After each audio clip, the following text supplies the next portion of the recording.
hello everybody. I'm Matt. And I'm Maggie. And we are Hopefully Awesome. That's right, a positive place on the internet where we nerd out about all the geeky things we love. And today's geeky thing is Smallville. Smallsvilles. We did it. Smallsvilles. We actually came up with a good intro. Welcome to Smallsvilles. Welcome to Going Back to Smallsvilles.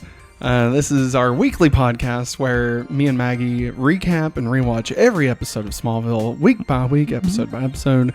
We are about halfway through season 2 and it's been pretty good so far. If this is your first time checking us out, hey, thanks for joining us. We hope you enjoy your time here at Hopefully Awesome. We hope it is a positive, nerdy, fun experience for you. That's our tagline. Yeah. But enough crap, Maggie. We're going back to Smallville. That's right. We are back at it again, everyone. Today, we are talking about Smallville Season 2, Episode 15. Now, last week I said it was Episode 13, I think, at the beginning of the episode. So, last week was actually Episode 14. So, this week is now Episode 15. Yeah. Just so we're all on the same page. Yeah. So, Episode 15. I like it. Are you going to show that to the camera? There you go. Yeah. Boom. Look at that. So we are on Season 2, Episode 15, Prodigal. Yes. That is Episode 36 overall. Original air date was February 11th, 2003. That's right. We are still in the February sweeps. Super Bowl. Written by, and I actually did something here, Maggie. I did not tell you that I did this. Written by Brian Peterson and Kelly Souders. All right. Whose previous episode credits include Nocturne and Skinwalker. Hey. Look at that. Look at that. Now we can actually keep track. And as a side note, I don't know if I'm going to say this every time they're on here, but since we're actually talking about their history of Smallville, Brian Peterson, Todd Slavgen, Darren Schwimmer, and Kelly Souders become the heads of Smallville after Season 7. And in Season 9, Brian and Kelly become the showrunners for the rest of the series. So the two that wrote this episode become showrunners for Season 9 and 10. Directed by Greg Beeman. That's right. The Beeman himself. You know, it's a banger. When you see the old B-Man going to be on there, you know you got yourselves a banger.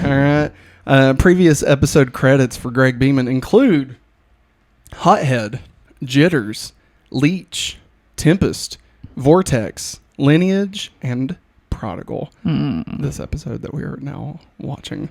That one's going to get really long, just so you know. I figured. I feel like I want to say that Greg Beeman goes down to like one episode a year, and like at a certain point, and then I believe he did the series finale.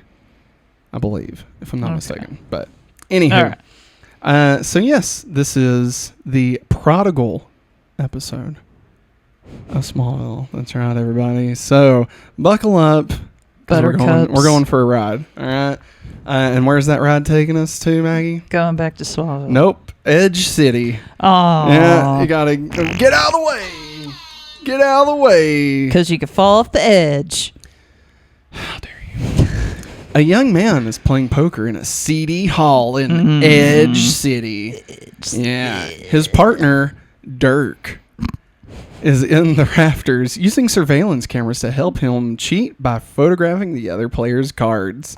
When security discover the cheaters, a gunfight erupts. Oh, man. And then the guy's like, oh, fuck, I should have never left Damon back at the house. He'd really come in handy right about now. I miss you, Boone. Because my name's Stefan. Yep. It's the guy from Vampire Diaries. You know, as a side note, back when we used to do pre and post shows for Smallville, one of our first episodes that we ever recorded, the news broke that this guy was going to be playing Kreuk in Star Trek Strange New Worlds. Yeah. And I talked about it on Smallville and told Maggie that it had nothing to do with Smallville, but this whole time it did. Think about it. What a butthole. Look at that, you know, Maggie, the amount of times that I've said something that you thought was nothing that actually was something, let me just say, it could fill a binder. I could be rich. I could have made money off of this. Off of me? Yeah. How? Just all the times you told me. I'm confused. All right, so The dude leaves on a motorcycle. He's like, fuck you guys, I'm leaving. But the thugs are close behind him. And then, oh no, he slips and stumbles. Oh, and he's nearly overtaken. But then a black town car stops right in front of him. Door flies open. And it's Lucas. Lex Kent. Or Clark. Lex Luthor. I don't know why the hell I said Kent. I don't know. Welcome to the show, everybody. Lex Luthor shows up in a black town car and stops in front of him. Lex invites him to get inside. He says, Lucas, I am your brother. Get in. Cool. Come with me. Come with me if you want to live. And then he hops in the car. And they get the hell out of there.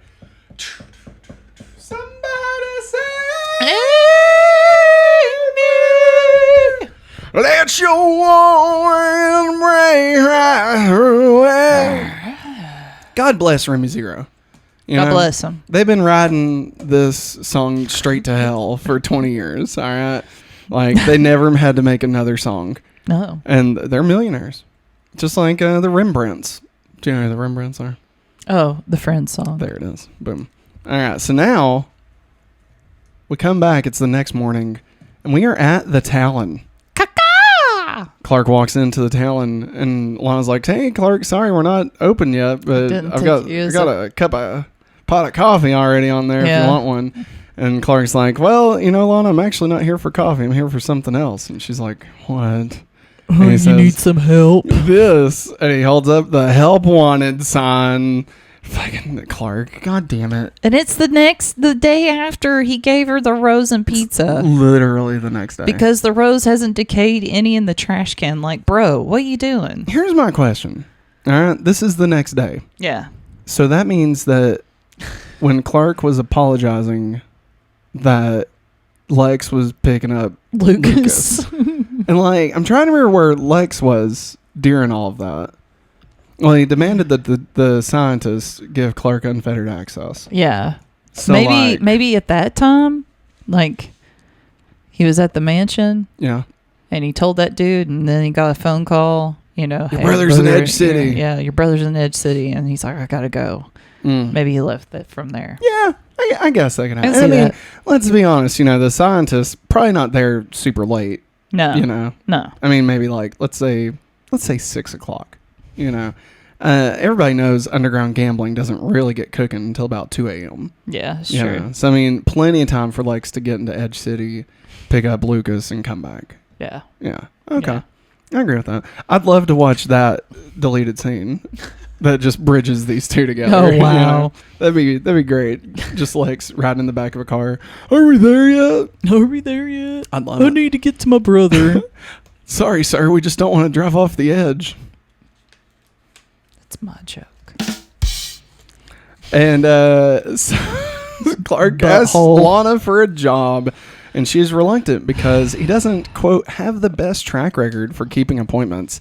Rightfully so. She's Honestly, a business owner. Here's the thing. Lana, 100% right in this entire situation. Okay? Yes. At no point is it a good idea for her and Clark to be working together. No. And, I mean, not even just, like, relationship stuff.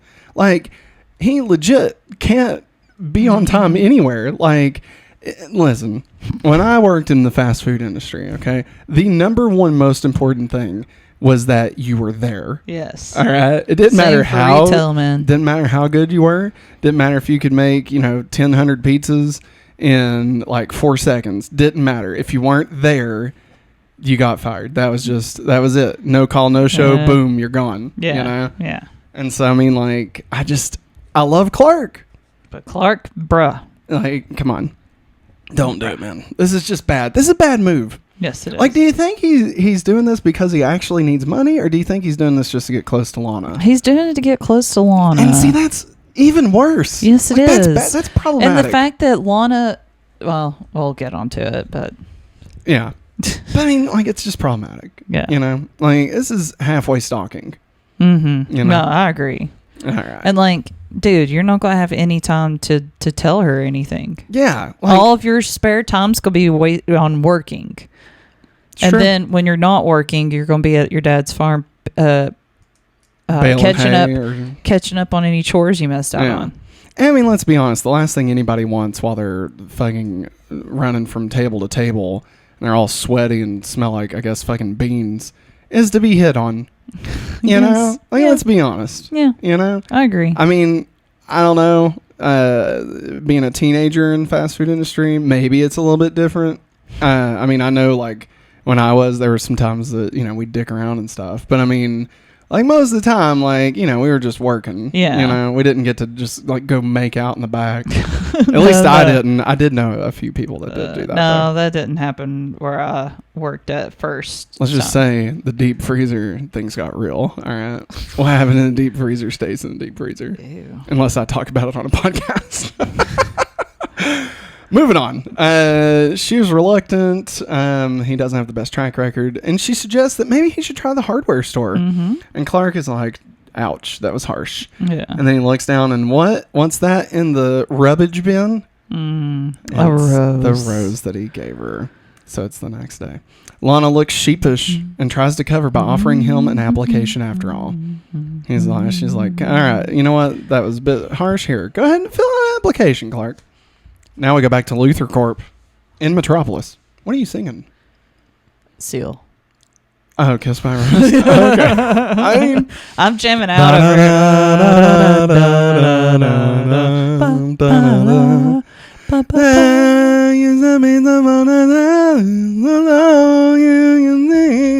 you remain the light on the dark side of me. And never came the thought of my pleasure, my pain, baby. Do you know the word? But did you know that when it snows, my eyes become large and the light that you shine can be seen? Baby. Oh, Jesus loves marijuana whoa. and drinking human blood. Baby,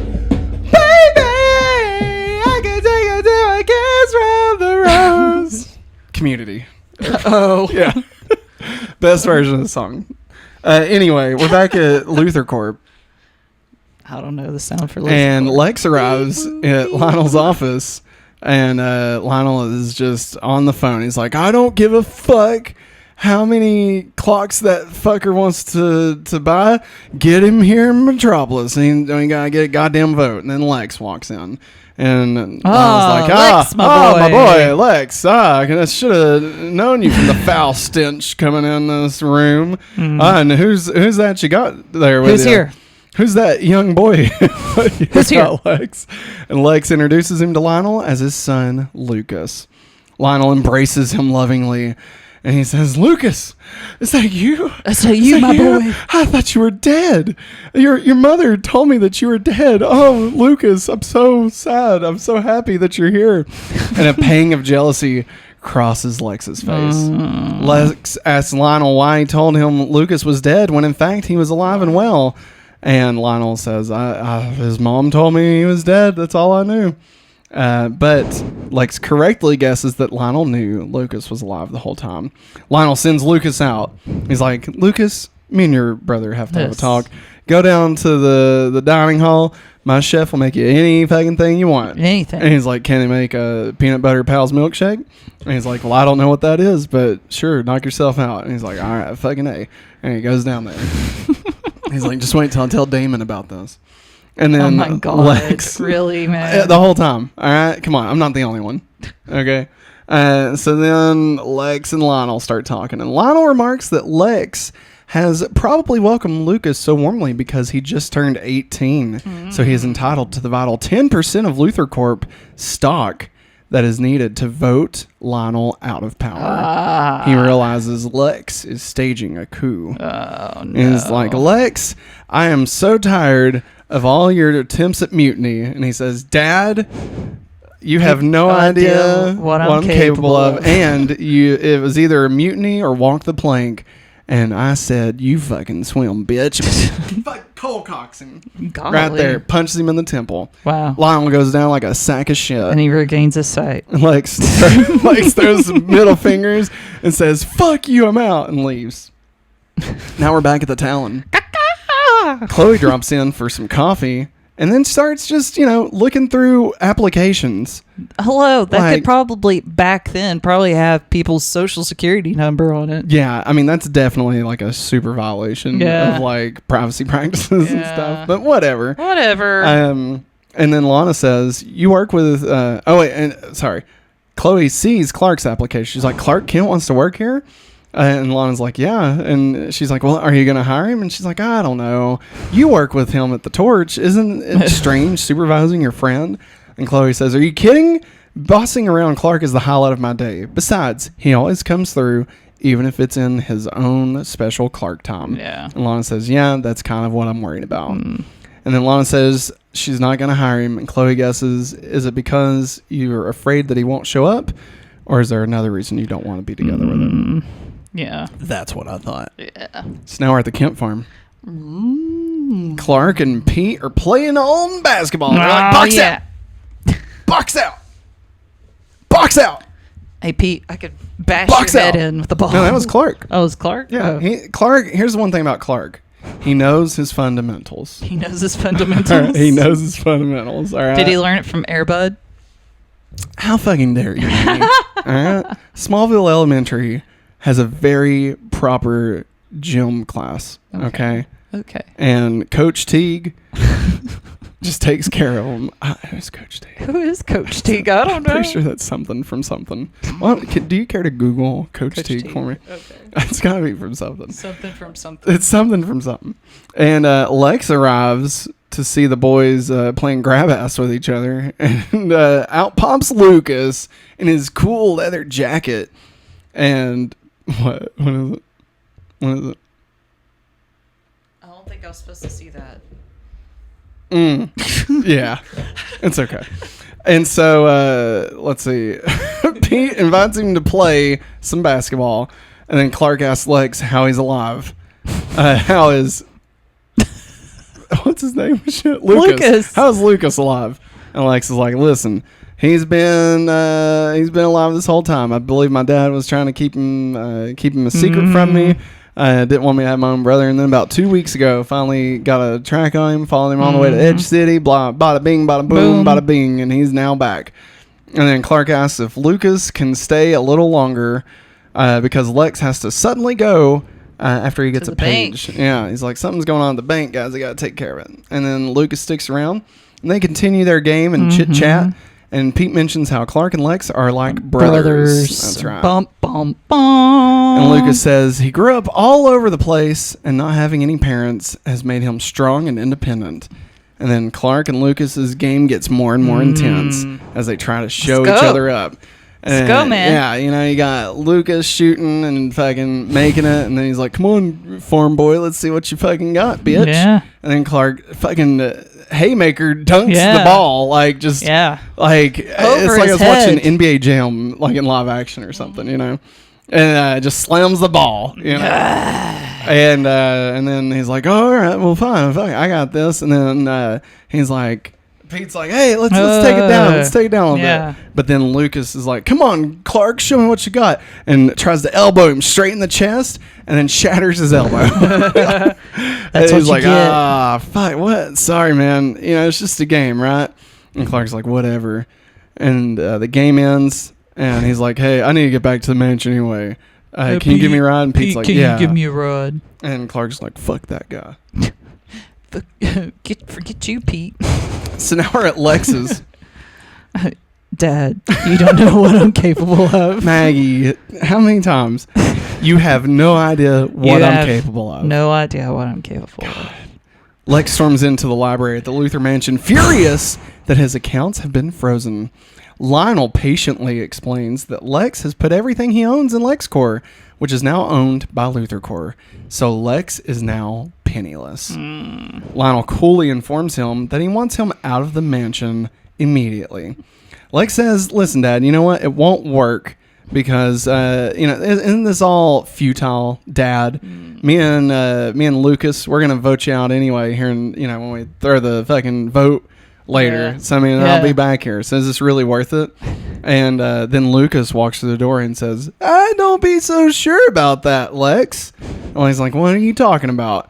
And he says, "I'm siding with Lionel on this one." What? And Lionel's like, "Ah." Yeah, smart boy. And so now we're at the Kents. And what's that? There's a knock on the door. Clark goes and opens the door, and it's Lex. Aww. Yeah, and Clark looks at Lex and like, "Hey, Lex, what are you doing here?" And Lex has a suitcase in hand.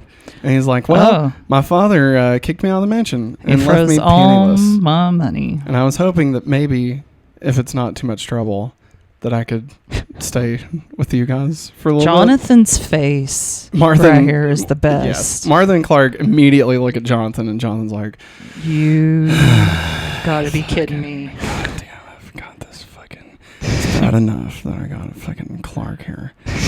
When the hell... Dad, I heard you. When the hell am I going to get some fucking tang? When is that going to happen? Never, Jonathan, if you don't do this. I just want some fucking pussy. It's been years. Jonathan. What? What, Martha? Everybody can hear you. What? Everybody can hear you. Fuck. Yeah, Lex, you can stay with us. That's fine. So now it's the next morning at the Kents. And Jonathan is drinking Jonathan's drinking out of his favorite cup of coffee. Says, don't talk to me till I've had my coffee. Yeah. And he's like, chuckling to himself as he looks through the window and he sees Lex in a knitted sweater, wheelbarrowing some hay. He's like, I thought he was crying. No, that's how he chuckles. Oh, wow. Yeah, and then Clark comes down the stairs. And he's like, Jonathan admits that he is amused at seeing Lex do farm chores. And Clark's like, "Really, Dad? You gotta." He's like, "What? He was up. He wanted to make himself useful." Mm-hmm. And Clark's like, "That's a bit much, even for you, Dad." He's like, "Listen, Clark, Lex shouldn't be left alone on the farm since he did that investigation on you for over a year, Clark. You remember that?" And Clark's like, "Dad, he said that was behind him. I trust Lex." And Jonathan is like, "I'm serious, Clark." And Clark's like, "Fuck, whatever." So he goes out to the barn to help Lex. And Lex is like, "Whoa, hey, whoa. No, I want to do this on my own, all right?" Yeah. I used to spend summers on the ranch in Montana with my mom, and everyone did their fair share. So I'm determined to prove to Jonathan that some Luthors pull their own weight. Clark's like, "Yeah, I get it, man. You show that farm fuck what's going on." That's your dad you're talking about, Clark. Fuck you, Lex. And so now we're at Lex's, a.k.a. Lucas's. And Lionel what? It's Lucas's. Oh, yeah. Like, now it's Lucas's. I want to gamble. So Lucas just has he has a TV and an Xbox. Yeah. And he's playing something. And Lionel walks in and is like, son, can you turn it off? I got some paperwork for you to sign. Son, oh, okay. Son, and Lucas is like, whatever. I get a parent and he's annoying. Throws the goddamn controller on the ground. He's like, fuck. And, Lionel reminds him that he forgot to sign over his shares of the company as they agreed. And Lucas, turns off the TV. He's like, yeah, well, let's talk about it. Sorry, I was listening to that. And he finally reveals that he knows the $10 million Lionel offered for the shares is substantially lower than what he's entitled to as his son. Yeah. Well, I was like, I'm worth more than that. He's like, listen, Lucas, let's not get delusions of grandeur here. And Lucas reveals bitterness and animosity towards Lionel for failing to look for him before he turned 12. Lionel shrugs off his questions and insists he signs the agreement. Lucas is like, all right, fine, I'll sign it. And then he writes down and he puts a big old "bite me" right there on the contract. And Lionel makes a face at the false signature. What? And then Lucas notices Lionel's visible reaction. Lionel stutters that he trusts him. Lucas is like, you might want to get your lawyers to look at that. He's like, no, I'm sure it's all in order. Thank you, son. And then Lucas says, hey, Dad, one other thing. Catch. And Lionel's like, yeah? And he says, duck. He throws a fucking pool ball at him, and Lionel drops to the ground. He's like, fuck it, Lucas, you could have fucking killed me. And Lucas is like, how'd you know that I threw anything? He's like, what? And he's like, you're not blind. I realized that you weren't blind when I first met you, and you poured a glass of water without placing a finger inside to know when it was full. You stupid, stupid man.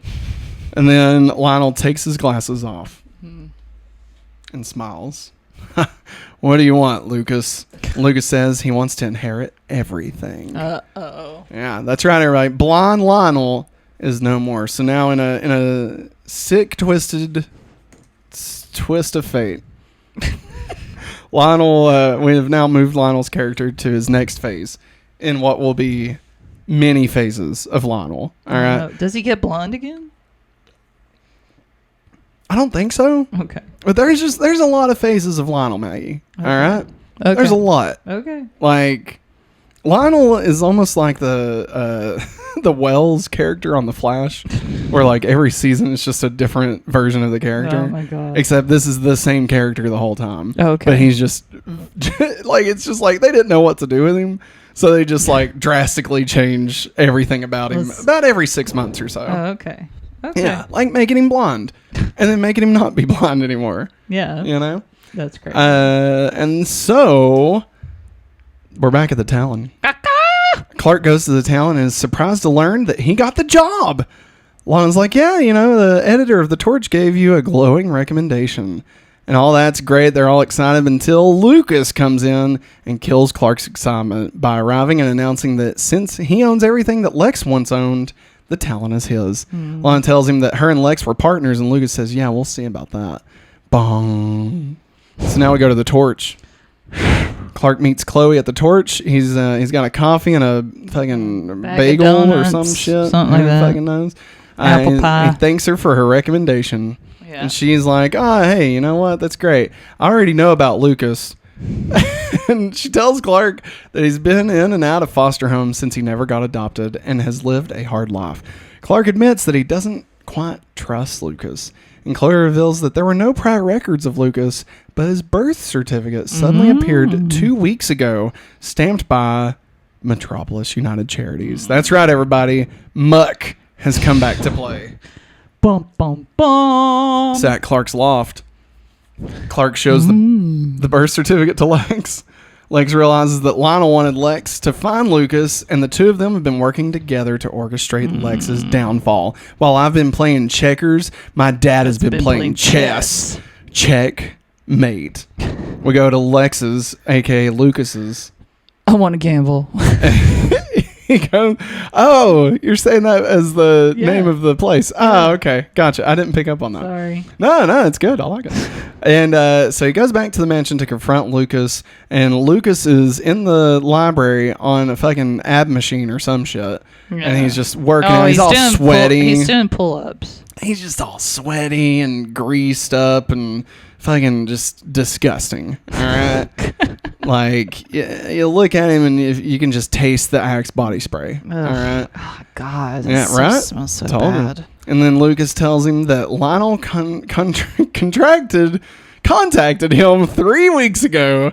Lex warns him to be careful of Lionel's games and threatens him by telling him to also be aware of his friends in Edge City. That's right. So now we go back to the Talon. Lucas is just fucking pissed, so he goes down to the Talon and berates Clark for being late for his shift. And Lucas tells Lana to fire him. Lana's like, you can't tell me what to do. You can't tell me who to fire. That's not part of the agreement. And Lucas is like, well, I'll fucking fire you too. And Lana says, no, our new partnership agreement doesn't allow that. You need to check the fucking legal work, bitch. And he's like, fun. And he leaves in a huff. And then Clark goes after him. He's like, hey, I'll do whatever you want. I'll quit. Just leave Lana out of it. And he's like, fuck you, Clark. But then, what's that? It's Dirk, Lucas's partner from Edge City. He arrives in the alley on a motorcycle, and he pulls out an automatic gun. That's an right, SMG. It looks like. Yeah, well, it's a fully automatic, so it's a something. And so Lucas turns to run, and Dirk is like, God damn you, Lucas. Right, he shoots it off. And then Clark, super speed. He's like, oh, look, I can see the bullets. Oh, what should I do? I guess I should save him. Can't let anybody die, no matter who they are. And he starts batting away the bullets, and then finally he catches up to Lucas and throws him to the ground. But it turns out Clark got shot twice in the back. Yeah, and he's like, then we go back to normal speed. Dirk's like, oh, I guess I missed. I better leave. And so he leaves. And Lucas looks at Clark, doesn't even ask. Nope. Doesn't even ask, like, how'd you do that? Doesn't care. He doesn't care. No. Doesn't. So the next day we're back at Lucas's. I want to gamble. And Lionel counsels with Lucas. Lionel says, Lucas, I heard about last night. Well, you wouldn't be a Luthor if somebody weren't trying to kill you. And then Lionel tells him that Lex will not go away without a fight. Lucas wonders if, instead of Lex, if it was actually Lionel who wants him out of the picture. Lionel assures him that Lucas has impressed him with the way he has stood up to him, a strength that Lex doesn't have. Lucas is like, you're right. I am better than Lex. And so now we go back to the Talon again. And Clark's working the shift. And Chloe walks in and she's like, listen, Clark, Lucas's would-be killer was caught but mysteriously died during his police booking. Clark realizes that someone didn't want Dirk to talk. And so he's like, Chloe, listen, you got to cover for me. All right, here, I'll be right back. And Chloe's like, no. I serve I drink coffee. I don't serve it. Clark. And so now we're at the Kent farm. Lex thanks Jonathan for letting him stay. He's like, Jonathan, you know what they say about fish and house guests? After 3 days, they need to leave or some shit. I forget what he said. They start to stink up the place. There it is. And John's like, you know what, Lex? I gave you every single crappy farm job I could think of. But you did them all. You didn't complain. Not once. You would have made one hell of a farmer. Thanks, Mr. You're welcome back anytime, Lex. They shake hands, and for the first time ever, we actually feel pretty good about the... Hallelujah. And I think we leave it there. Yeah. Except for the fact that Lucas comes up from behind and cold cocks Jonathan with a gun. Bam! Knocks him down. And Lex is like, Lucas, no! No. And he's like, yeah, Lex, come here. Don't hurt new daddy. I want to suck your blood. Or something. What? I don't know. What? Sorry. I'm confused. I'm here too early. Listen. Oh, I'm too early. You gotta save Lois Lane. She's the key. You gotta I'm doing Batman. I know you are. All right. I know you are. God damn it. All right. So now we're back at Lucas's. I want to gamble. Clark arrives at the mansion to confront Lionel about the contrivance of the whole Lucas situation. Lionel says, oh, Clark, I'm sorry. I meant to call and thank you for saving Lucas. Your rescues are becoming a bit of a Luthor family tradition. And then Clark's like, yeah, Dirk fucking died. And he's like, well, people die in, police custody all the time, Clark. And he's like, yeah, but I think you didn't want him to talk. And Lionel's like, Clark, get the hell out of here. And also, say hello to your mother for me. Ooh, piece of shit, Lionel. And he gets a call from Lucas asking for a meeting. Clark eavesdrops and learns that the meeting will be in Lionel's office in Metropolis. And he's like, bingo, bango, bungo, I'm there. Dino DNA. So we head to Luthor Corp. Lionel arrives at the meeting to see Lex tied to a chair and Lucas pointing a gun at him. Lionel pleads with Lucas to put the goddamn gun down, Lucas. And Lex realizes that Lionel is no longer blind. You son of a bitch, Dad! Lucas points the gun at Lionel, and he's like, you're not going to shoot me, and you're not going to shoot Lex either. And he's like, no, you're right. And he gives Lionel another gun and says, you're going to kill Lex. You are. And Lex plays into Lucas's insecurities by pointing out that Lionel allowed Lucas to scrape by in foster care by preventing his adoption just to see how he'd turn out. God. Lucas, we're just a social experiment. One of us has everything, one of us has nothing, and he wants to see who turns out on top. He's fucking sick and twisted, Lucas. You don't want him. Be with me. Join me. Together we can rule the galaxy as brother and brother. What? The galaxy? That's goddamn right. And Clark arrives to see everything going down. And so he climbs into a vent. And he's in the ceiling now. And when he is situated above the three Luthors, he looks down and he sees that Lucas has a gun held at both of them. Mm-hmm. And he's like, I got to do something. And he burns Lucas's hand, causing Lucas to drop the gun. Lionel instantly begins shooting Lucas and says, "You twisted son of a bitch!" Oh. But it's filled with blanks. Lionel then realizes that both sons set him up and are united against him. And he's like, fuck. And they leave, and Lionel notices the melted hole in the ceiling and the liquid still on the bottom. And he's like, what's that all about? So now we go back to Lex's. Now it's Lex's again. Dad, you have no idea what I'm capable of. There you go. And at Lex's, Lionel finds Lex moving back into the mansion. And Lex is telling him, that they can leave the TV, but everything else needs to go. Lex asks how long he has been able to see, and Lionel admits that his vision came back for a few weeks. He's like, yeah, and it looks like here you spent quite the fiction, about how you got your eyesight back. He's like, yeah, everybody loves a good story, Lex. Stock also went up 5 points. He's like, you fucking piece of shit. And Lionel admits... he's like, listen, Lex, I want to offer your company back in exchange for keeping quiet about Lucas. And Lex agrees with the condition that Lucas is now under Lex's protection. Lionel tells Lex that Lucas is a sociopath and will never be the brother he wants.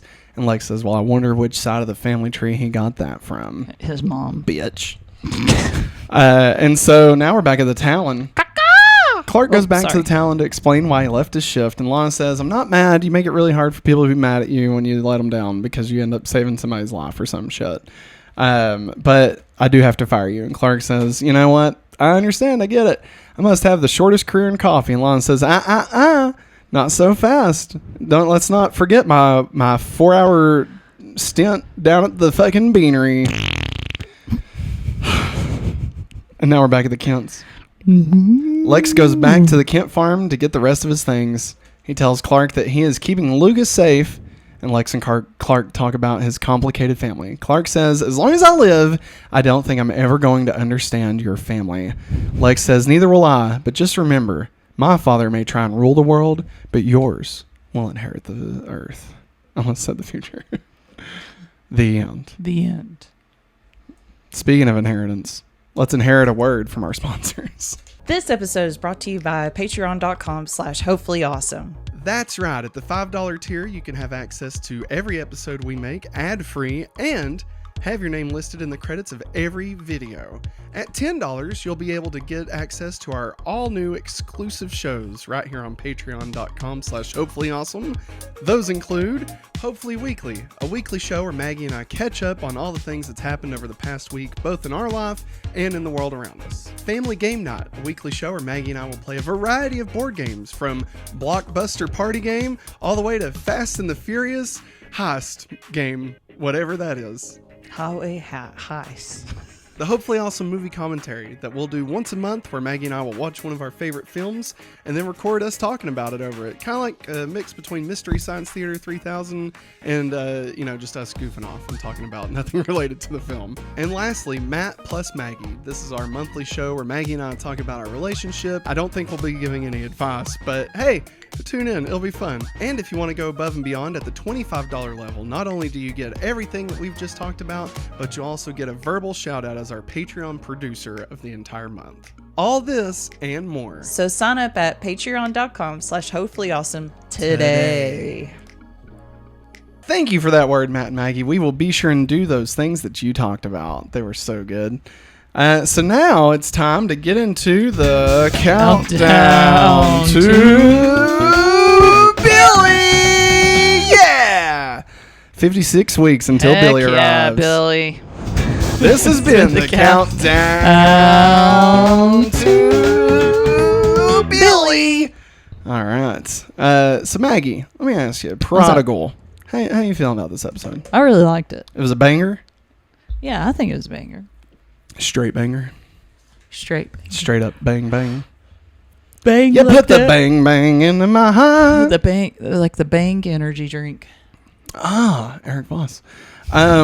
Yeah, honestly, I like this one. Lucas, I'm glad that came back. Yeah. I believe, I could be wrong, but I believe we never hear from Lucas again. Like, I'm pretty sure this is the last time Lucas is ever brought up. I could be wrong. I may just be forgetting something. But yeah, I think that's the last time we hear about him. And then, honestly, the Clark Lana stuff. It's weird that Lana was so like okay with him like showing up the next morning. Like, she's like, oh yeah, get a pot of coffee going, and yet like the night before, like he was making out with Chloe, and she's like, we'll never be friends again or whatever. Yeah, she's a little bit too friendly for that. And also, I'm pretty sure that breaks laws about work, like, because if she closed and then opened, like, I believe you can't work. You have to have at least like 12 hours off or something like that.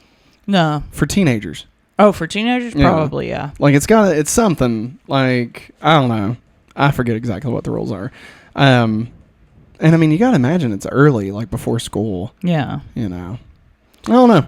Any other thoughts you had about this episode? No, not really. Well, then let's get into our Freak of the Week. Major Funky. All right. Freak of the Week this week is Lucas Luthor, with the power of being a huge fucking cock. All right. So, current ranking. Number 1, Red Clark. Number 2, Ryan Frowny Face. Number 3, Red Pete and Chloe. Number 4, Kyla. Number 5, Whitney. Number 6, Sheriff Ethan. Number 7, Eat Randy. Number 8, Heat Causing Horn Dog. Number 9, Bill Goldberg. Number 10, Nixon Part 2, Electric Boogaloo. Number 11, Jitters 2. Number 12, Mamma Mia. Number 13, Life Sucking Corn Dog. And Bringing Up the Ass, Byron at number 23. Maggie, where are we feeling Lucas Luthor?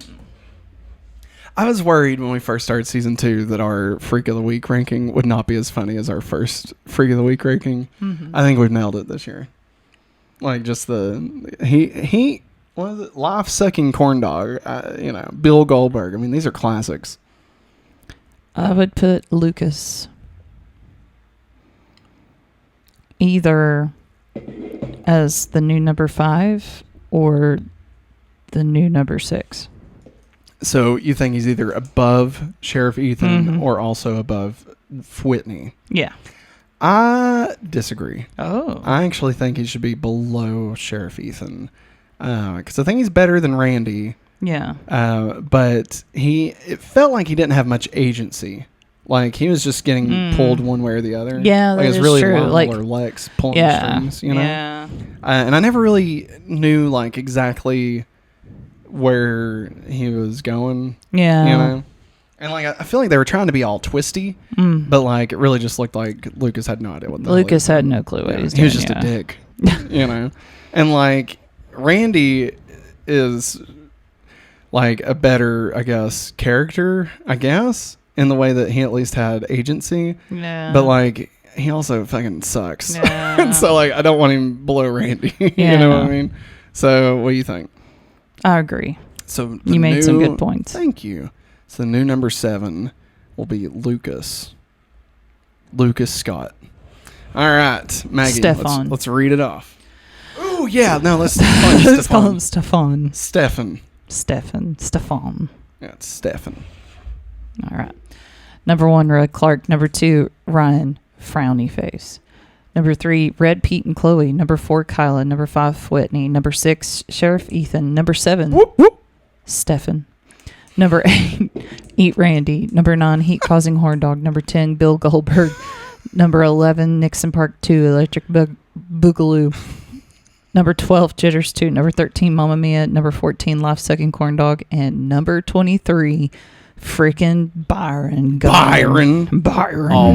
Always and forever. Byron's here for you. Byron. All right, now let's talk about no flats, no tights. Did they break the rule this week? Maggie, did they break the rule this week?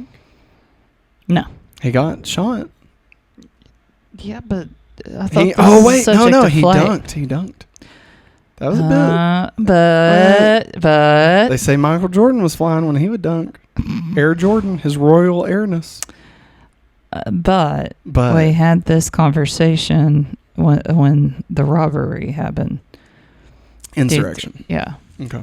Did he used his legs, his leg muscles? Yeah. Yeah. So you say this is just leg muscles. This is like a micro super jump. Yeah. Like it's more of a super hop. Yeah. Yeah. Is that the lowest form of jumping? I guess. Or would you say skipping? No. Skipping is not really a jump. It is, but it's a moving. Well, I mean, so you don't think this is like a super skip? You think it's super hop? Super hop. Okay. I'll give you that. I think you're about right. All right, now let's talk about some DCU references, part of a bigger universe. You just don't know it yet. You become part of a bigger universe. You just don't know it yet. All right, everybody, here we go. The title is a reference to the biblical narration of the prodigal son. In it, a man has two sons, the younger of which demands his inheritance before his father dies, and spends it quickly and wastefully. He shamefully returns home, but the father greets him with open arms, absolving him of all of his actions. The older brother is resentful that all his loyalty goes unnoticed and jealous at his father's preferential treatment. Clear parallels can be drawn from the story and the three Luthors, with Lucas suddenly returning and Lionel's acceptance of him and rejection of Lex. There you go. While previous episodes had shown Lionel to be ruthless, dishonest, unscrupulous, and not above blackmail to achieve his goals, Dirk's mysterious death, which Clark suspects but never proves was carried out at Lionel's orders, is the earliest indication to the audience that Lionel is also capable of cold-blooded murder. Lionel had personally killed a man in insurgents, but that was killing in the defense of another person's life, so we wouldn't necessarily say that. Lex says, "So the prodigal son returns." A sentence that, okay, this is a stretch. A sentence that is also used in Superman the Animated Series by Darkseid, as he taunts Superman for being brainwashed into thinking he is Darkseid's son and has returned for revenge. Wow. Yeah, the prodigal son returns. Like that's used. That's a fucking Twister reference. If it's a Superman the Animated Series reference, it's also a Twister reference, right? Billy, Meg, where'd you get all this beef, Meg? Oh, did you see my cows outside? No. Oh, you slide all your own cows. Wow, Meg. Wow. What? You. There is honey, listen. Him in that movie. Guys. Honey, listen. All these stories they're telling you about, that wasn't me. That was another Bill. All right, a red Bill, and I killed him. You killed him. It's the extreme. The extreme. We should do a Twister podcast. So next up, Lucas Luthor is the child that Rachel Dunleavy gave up for adoption and mistook Clark for in lineage. Since Clark's rose is still in the rubbish bin without any signs of wilting, this episode probably takes place the day after the events of Rush. After she fires him, Lana reminds Clark that she too was fired from the beanery after one day, which occurred in the episode Hothead. Lana refers to her amended partnership agreement, which no longer allows for her immediate dismissal, which occurred in Heat. In this episode, Lucas is mentioned as being 18 years old. However, according to lineage, Metropolis United Charities was founded in 1989, only 13 years before. Lex says, "Lucas, I am your brother." An intentional misquote of Star Wars. Is it? Is it? Is it intentional? Is it? I mean, I'd say it's a reference. I wouldn't say it's intentionally misquoting Star Wars. Yeah. So, do you think that's a continuity error, or do you think that it's alluding to Lionel being more underhanded than we think? I think Lionel's more underhanded than we think. I think it's a continuity error. I think they just weren't paying attention. All right. Next up, let's get into the talent mix. Remy Zero! Hey, I like these guys. Yeah. Remy Zero! So we got a few. We got China by Mystica. Don't Tempt Me by the Contes. Burn Baby Burn by Ash. Home Sweet Alabama by Lizzie. Gentle Healing by Sounds from the Ground. Like a Dream by Morphic Field. Shooting Star by Darren Falcone. When It's All Over by Janelle Sadler. And Fight Test by the Flaming Lips. Flaming Lips. Not too many bangers on this, to be honest. Can't really think of like when any of these songs played, to be honest. Next week, season 2, episode 16. I'm double checking the update of the number. Yeah, episode 16, titled Fever Maggie, based solely on the title. What do you think the plot of next week's episode is? You give me fever. What is that? That's a song. Old song. You got the fever. Bum, bum, When you bum. touch me, fever all through the night. I don't know what that is. Is it like Prince or something? Well, it's Madonna. It's It's her cover of it. See, Yeah. it's my It's an old song though. Yeah. Surely there's another song with fever. But Ooh, in that do you song- think that I could get some? Chicka. Maybe just a little finger. Sticky. Got the fever for the flavor for the... Yeah. anyways, in that song, Fever, Yeah. it's all about sexual tension for somebody else. But also fever means you're sick. So Wait, so is it... There's sexual tension between two sick people? no. Is it that movie, The Fault in Our Stars? No, it's not. You're saying next week's episode is The Fault in Our Stars? No, I'm not. I'm just saying that there's two different meanings to this. Well, then which word. one is it, Maggie? I don't know, Matt. Well, that's I've never what- that's watched the fun. Smallville before. That's the fun of it. You have to pick. You have to guess what the plot is. Remember, you nailed it last week. Yeah, I did because it was pretty obvious. Wasn't? I think so. I mean, I don't know. Anyways, I think I'll be wrong. I think it's some sexual tension between some people's. Sexual feeling. Yeah. He's got a fever. Wow. I'm so sorry. So attractive. I was trying really hard to not do that, and it just happened. And I'm really sorry, everybody. Hey, speaking of being sorry, I'm sorry that this is the end of the episode. We made it. That's right. Another short one for you guys. And by short, I mean normal length.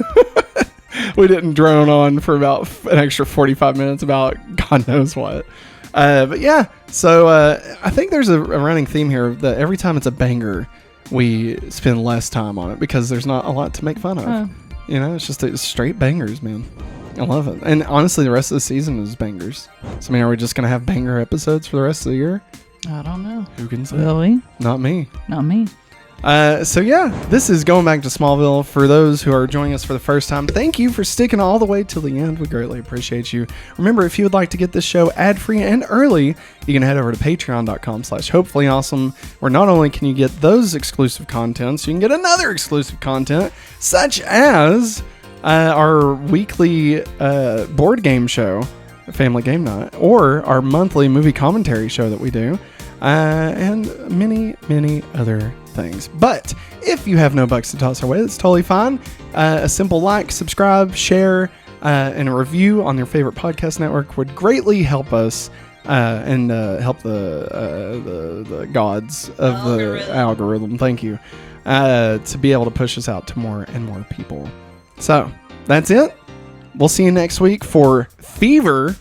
Be sure and do your homework. Thanks for watching. And as always, Have a hopefully awesome day. bye.